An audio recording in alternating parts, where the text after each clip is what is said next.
S ನೋಡಿ, ಈ ಕಾಂಗ್ರೆಸ್ ಸರ್ಕಾರ ಅಧಿಕಾರಕ್ಕೆ ಬರೋದಕ್ಕಿಂತ ಮುಂಚಿತವಾಗಿ ಡಿ.ಕೆ. ಶಿವಕುಮಾರ್ ಅವರು ಒಂದು ಭರವಸೆ ಕೊಟ್ಟಿದ್ರು. ಮೇಕೆದಾಟು ಯೋಜನೆಗೆ ಸಂಪೂರ್ಣವಾಗಿ ಏನೆಲ್ಲ ಎಫರ್ಟ್ ಅನ್ನ ಹಾಕ್ಬೋದೋ ಅದನ್ನ ನಾವು ಹಾಕ್ತೀವಿ, ಅದನ್ನ ಜಾರಿಗೆ ತಂದೇ ತರ್ತೀವಿ ಅಂತ.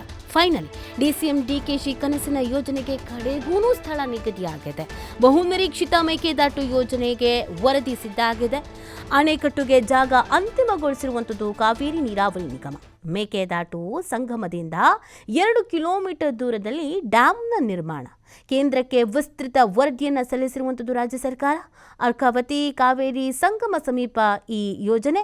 ಅಣೆಕಟ್ಟು ಯೋಜನೆ ಕಾರ್ಯಗತಗೊಳಿಸೋದಕ್ಕೆ ನಕ್ಷೆ ತಯಾರಿ ಆಗಿದೆ. 5,173 ಎಕರೆ ಮುಳುಗಡೆ ಭೂಪ್ರದೇಶವನ್ನು ಗುರುತು ಮಾಡಿದ್ದಾರೆ. 67.16 ಟಿಎಂಸಿ ನೀರು ಸಂಗ್ರಹದ ಯೋಜನೆ. 99 ಮೀಟರ್ ಎತ್ತರದ ಅಣೆಕಟ್ಟು ನಿರ್ಮಾಣ. ಕಾವೇರಿ ವನ್ಯಧಾಮದ ತಳಭಾಗದಲ್ಲಿ ಯೋಜನೆಯ ಅನುಷ್ಠಾನ. ಇದು ಕಾಂಗ್ರೆಸ್ ಸರ್ಕಾರ ಅಧಿಕಾರಕ್ಕೆ ಬರೋಕ್ಕಿಂತ ಮುಂಚಿತವಾಗಿ ಭರವಸೆಯನ್ನು ಕೊಟ್ಟಿದ್ದು, ನಾವು ಅಧಿಕಾರಕ್ಕೆ ಬಂದರೆ ಈ ಯೋಜನೆಯನ್ನು ಜಾರಿಗೆ ತಂದೇ ತರ್ತೀವಿ, ಖಂಡಿತವಾಗಿ ಈ ಕೆಲಸವನ್ನು ಮಾಡ್ತೀವಿ ಅಂತ. ಅದಕ್ಕಿಂತ ಮುಂಚೆ ಅವರು ಪಾದಯಾತ್ರೆ ಇನ್ನೊಂದು ಮತ್ತೊಂದು ಅಂತೆಲ್ಲ ಮಾಡಿಬಿಟ್ಟಿದ್ರು. ಸೊ ಹಾಗಾಗಿ ಒಂದಷ್ಟು ನಿರೀಕ್ಷೆ ಇತ್ತು, ಕಾಂಗ್ರೆಸ್ ಸರ್ಕಾರ ಬಂದರೆ ಮೇಕೆದಾಟು ಯೋಜನೆಗೆ ಕಂಪ್ಲೀಟ್ ಆಗಿ ಏನೇನು ಕೆಲಸ ಆಗಬೇಕಾಗತ್ತೆ ಅದಾಗತ್ತೆ ಅಂತ. ಬಟ್ ಇಷ್ಟು ದಿನಗಳು ಆಗದೆ ಇರೋದು ಅಸಮಾಧಾನಕ್ಕೂ ಕೂಡ ಕಾರಣ ಆಗಿತ್ತು. ಅಧಿಕಾರಕ್ಕೆ ಬರೋಕ್ಕಿಂತ ಮುಂಚೆ ಒಂದು ಹೇಳಿದ್ರು, ಈಗ ಒಂಥರ ಆಗ್ತಾ ಇದೆ ಅಂತ.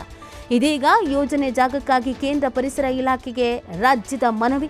ಬೆಂಗಳೂರು ಗ್ರಾಮಾಂತರ, ಕೋಲಾರ, ಚಿಕ್ಕಬಳ್ಳಾಪುರ ಕೃಷಿ, ಕುಡಿಯುವ ನೀರು, ವಿದ್ಯುತ್ಗಾಗಿ ಮೇಕೆದಾಟು ಯೋಜನೆ ಸಕಾರವಾದರೆ ಬಯಲು ಸೀಮೆಯ ಜಲ ಸಂಕಷ್ಟಕ್ಕೆ ಶಾಶ್ವತ ಪರಿಹಾರ ಅನ್ನೋದು ಸಿಗತ್ತೆ. ಮೇಕೆದಾಟು ಯೋಜನೆ ಸಲುವಾಗಿ ಪಾದಯಾತ್ರೆಯನ್ನು ಮಾಡಿತ್ತು ಕಾಂಗ್ರೆಸ್. ಅದೆಲ್ಲದಕ್ಕೂ ಇದೀಗ ಉತ್ತರ ಕೊಡುವಂಥ ದಿನಗಳು ಸನ್ನಿಹಿತ ಆಗ್ತಾ ಇದೆ ಅಂತ ನಿರೀಕ್ಷೆಯನ್ನು ಇಟ್ಕೊಳ್ಳಲಾಗಿದೆ. ಇನ್ನೇನೇನು ಆಗತ್ತೆ, ಕೇಂದ್ರ ಇದಕ್ಕೆ ಯಾವ ಥರ ಸಮ್ಮತಿ ಕೊಡುತ್ತೆ, ಏನು ಎತ್ತ ನೋಡಬೇಕಾಗತ್ತೆ. ಮಾಹಿತಿ ನೀಡ್ತಾರೆ ನಮ್ಮ ಪ್ರತಿನಿಧಿ ರಾಕೇಶ್. ಇದು ಕಾಂಗ್ರೆಸ್ ಸರ್ಕಾರ ಅಧಿಕಾರಕ್ಕೆ ಬರೋಕ್ಕಿಂತ ಮುಂಚಿತವಾಗಿ ಕೊಟ್ಟಂಥ ಭರವಸೆಯಲ್ಲಿ ಅತಿ ದೊಡ್ಡ ಭರವಸೆ ಮೇಕೆದಾಟು ಯೋಜನೆ. ಸೊ ಫೈನಲಿ ಇದೀಗ ಸ್ಥಳ ನಿಗದಿ ಆಗಿದೆ. ಅದ್ರ ಬಗ್ಗೆ ಡೀಟೇಲ್ಸ್. ಕಾಂಗ್ರೆಸ್ ತಾನು ಅಧಿಕಾರಕ್ಕೆ ಇರುವುದಕ್ಕಿಂತ ಮೊದಲು ಕೊಟ್ಟಿದ್ದಂತಹ ಪ್ರಮುಖ ಭರವಸೆಗಳಲ್ಲಿ ಮೇಕೆದಾಟು ಅಣೆಕಟ್ಟು ಯೋಜನೆ ಮುಖ್ಯವಾಗಿತ್ತು. ಬೆಂಗಳೂರು ನಗರ ಸೇರಿದಂತೆ ಅದರ ಸುತ್ತಮುತ್ತಲಿನ 5-6 ಜಿಲ್ಲೆಗಳ ಕುಡಿಯುವ ನೀರಿನ ಸಮಸ್ಯೆ ಹಾಗೂ ಕೃಷಿಗೆ ನೀರು ಪೂರೈಕೆ ವಿಚಾರಕ್ಕೆ ಸಂಬಂಧಪಟ್ಟ ಹಾಗೆ ಇದ್ದಂತಹ ಸಮಸ್ಯೆಯನ್ನ ಬಗೆಹರಿಸುವ ನಿಟ್ಟಿನಲ್ಲಿ ಈ ಯೋಜನೆಯನ್ನು ಸಾಕಾರ ಮಾಡ್ತೇವೆ ಅನ್ನುವಂತ ಭರವಸೆಯನ್ನ ಕೊಟ್ಟು ಜನರ ಜನಾಭಿಪ್ರಾಯವನ್ನು ಪಡೆಯುವ ಪ್ರಕ್ರಿಯೆಯನ್ನ ಇದು ಮಾಡಿತ್ತು. ಕೋವಿಡ್ ನಂತರ ಸಂಕಷ್ಟ ಕಾಲದಲ್ಲೂ ಕೂಡ ಪಾದಯಾತ್ರೆಯನ್ನ ಮಾಡಿ ಮೇಕೆದಾಟು ಅಣೆಕಟ್ಟು ಯೋಜನೆಯನ್ನ ಜಾರಿ ಮಾಡಿಯೇ ತರ್ತೇವೆ ಅನ್ನುವಂತಹ ಭರವಸೆಯನ್ನ ಉಪಮುಖ್ಯಮಂತ್ರಿಗಳಾದಂತಹ ಡಿ.ಕೆ. ಶಿವಕುಮಾರ್ ಅವರು ಮಾಡಿಸಿದ್ರು.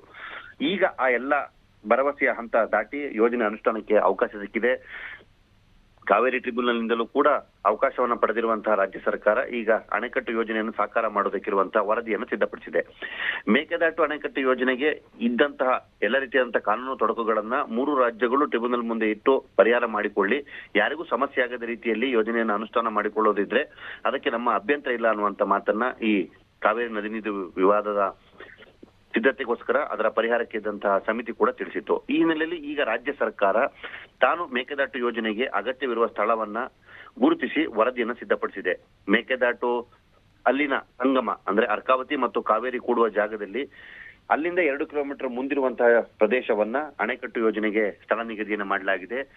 ಈ ಜಾಗದಲ್ಲಿ ಯಾವುದೇ ರೀತಿಯಾದಂತಹ ಸಮಸ್ಯೆಗಳಾಗಲಿ ಅಥವಾ ಮುಳುಗಡೆ ಪ್ರದೇಶಗಳಿಂದ ಸುತ್ತಮುತ್ತಲಿನಲ್ಲಿ ಸಮಸ್ಯೆ ಎದುರಾಗದ ರೀತಿಯಲ್ಲಿ ಪ್ಲಾನ್ ಅನ್ನ ಮಾಡಿಕೊಳ್ಳಲಾಗಿದೆ. ಒಟ್ಟಾರೆ ಯೋಜನೆಗಾಗಿ 5,173 ಎಕರೆ ಭೂಮಿ ಮುಳುಗಡೆಯಾಗುವಂತಹ ವಿಸ್ತೀರ್ಣವನ್ನ ಗುರುತಿಸಿಕೊಳ್ಳಲಾಗಿದೆ.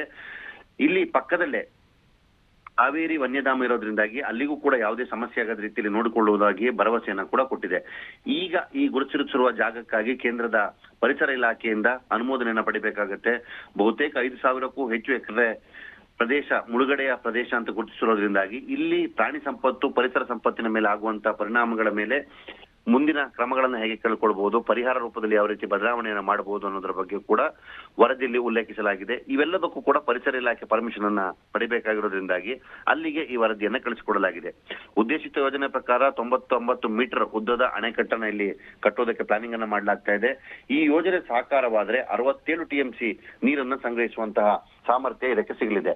ಇದಾದ ಬಳಿಕ ತಮಿಳುನಾಡಿಗೆ ಇದ್ದಂತಹ ನೀರಿನ ವಿವಾದದ ಸಮಸ್ಯೆ ಹಾಗೆ ಅಲ್ಲಿಗೆ ಸಮಯಕ್ಕೆ ಸರಿಯಾಗಿ ನೀರನ್ನ ಬಿಡುವುದಕ್ಕಿದ್ದಂತಹ ಲೋಪದೋಷಗಳಿಗೂ ಕೂಡ ಪರಿಹಾರ ಆಗಬಹುದು ಅನ್ನುವಂತ ಉದ್ದೇಶವನ್ನು ಹೊಂದಲಾಗಿತ್ತು, ಅವೆಲ್ಲವೂ ಕೂಡ ಸಾಕಾರಗೊಳ್ಳುವಂತ ಸಾಧ್ಯತೆಗಳಿದೆ. ಒಟ್ಟಾರೆಯಾಗಿ ಮೇಕೆದಾಟು ಯೋಜನೆಗೆ ಸಂಬಂಧಪಟ್ಟ ಹಾಗೆ ಈಗ ಕೇಂದ್ರದ ಮುಂದೆ ಸರ್ಕಾರ ತನ್ನ 2ನೇ ವರದಿಯನ್ನು ಸಲ್ಲಿಸಿದ್ದು, ಇಲ್ಲಿ ಅಣೆಕಟ್ಟಿಗೆ ನಿಗದಿಪಡಿಸಿರುವ ಜಾಗದ ಬಗ್ಗೆಯೂ ಕೂಡ ಮಾಹಿತಿಯನ್ನು ಕೊಟ್ಟಿದೆ. ಇದಕ್ಕೆ ಅಕ್ಕಪಕ್ಕದ ರಾಜ್ಯಗಳಿಂದ ಯಾವ ರೀತಿಯಾದಂತಹ ಪ್ರತಿಕ್ರಿಯೆಗಳು ಅಥವಾ ವಿರೋಧ ವ್ಯಕ್ತವಾಗುತ್ತೋ, ಸಾಕಾರದ ರೀತಿಯಲ್ಲಿ ಮುಂದುವರಿಯುವಂತ ಅವಕಾಶ ಸಿಗುತ್ತೋ ಅನ್ನೋದನ್ನ ಕಾದು ನೋಡಬೇಕು. ಈಗ ಈ ಡಿಸಿಎಂ ಡಿ ಕೆ ಶಿವಕುಮಾರ್ ಅವರು ನದಿ ನೀರಿನ ವಿಚಾರಕ್ಕೆ ಸಂಬಂಧಪಟ್ಟ ಹಾಗೆ ನೀರಾವರಿ ಯೋಜನೆಗಳ ಅನುಷ್ಠಾನದ ಸಲುವಾಗಿ ಮಾಹಿತಿಯನ್ನ ಪಕ್ಷ ನಾಯಕರಿಗೆ ಕೊಡೋದಕ್ಕೆ ಕೇಂದ್ರ ಸಚಿವರನ್ನ ಭೇಟಿಯಾಡೋದಕ್ಕೆ ಇವತ್ತು ದೆಹಲಿಗೆ ತೆರಳುತ್ತಿದ್ದಾರೆ. ಈ ಸಂದರ್ಭದಲ್ಲಿ ಇದರ ಬಗ್ಗೆಯೂ ಕೂಡ ಚರ್ಚೆಗಳು ನಡೆಯಬಹುದು ಅನ್ನುವಂಥ ನಿರೀಕ್ಷೆಯನ್ನ ಮಾಡಲಾಗ್ತಾ ಇದೆ. ಓಕೆ, ಥ್ಯಾಂಕ್ ಯು ರಾಕೇಶ್, ತಮ್ಮೆಲ್ಲ ಡೀಟೇಲ್ಸ್ಗಾಗಿ.